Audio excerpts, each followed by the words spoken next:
सच्चिदानंद जी, 3 मेहमानों की आपने राय सुनी, उसके बाद क्या आपकी प्रतिक्रिया है? क्या वाकई वक्त, जिस वक्त की बात की जा रही है, वो वक्त बदला है या बदलना बाकी है? निश्चित रूप से तीनों मेहमानों ने जिस प्रकार से बात की है, मैं तो कहता हूं कि संकीर्ण मानसिकता से उबरना होगा। बाबा साहब भीमराव अंबेडकर जी ने जिस समाज के लिए एक आंदोलन खड़ा किया इस देश में जी, और उस आंदोलन का पीछे भाव यही था कि वो समाज पढ़े, वो समाज की मूलधारा से जुड़े, और उसके लिए जो जिस प्रकार से उस समय समाज में विसंगतियां थी उसके खिलाफ उन्होंने एक आवाज़ उठाई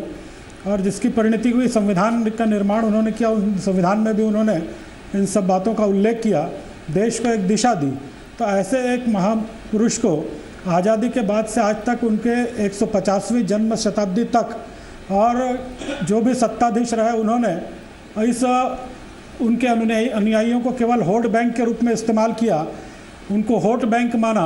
और केवल उनको प्रलोभन की राजनीति दी, उनकी शिक्षा की चिंता नहीं की, उनके समाज से जुड़ने की चिंता नहीं की। केवल ये आरोप लगा देने से राष्ट्रीय स्वयंसेवक संघ पर इतिश्री नहीं हो जाती है। आपने क्या किया, इस बाबा साहब अम्बेडकर जी को आपने कितना स्मरण किया, ये बात आपके प्रधानमंत्री कितने वहाँ पर गए, जो प्रश्न आपने उठाया सबसे पहले उस प्रश्न का जवाब नहीं दिया गया कि कोई प्रधानमंत्री स्वयं इस बात को लेकर उनके जन्मस्थली जाता है, उनको याद करता है, उनके जन्म शताब्दी पर एक बड़ा कार्यक्रम देश में घोषित करते हैं कि ग्रामोदय से भारत उदय, जिसकी कल्पना डॉक्टर भीमराव अंबेडकर जी ने की थी कि ये भारत कैसा होना चाहिए। तो जाति पाति सबका भेदभाव मिटाकर समरसता की बात कही गई इस कार्यक्रम में, जो माननीय प्रधानमंत्री जी ने घोषित किया है। सामाजिक समरसता, सामाजिक समरसता क्या होनी चाहिए, जिसको आज तक विलोपित किया गया, जो आज तक छुआछूत का भाव है, जो बात मेरे मित्र कह रहे थे, वो भाव समाज को भी उस भाव से ऊपर उठना होगा। जिस समाज से आप प्रतिनिधित्व कर रहे हैं, इस भाव को मिटाकर आपको दूर करना पड़ेगा।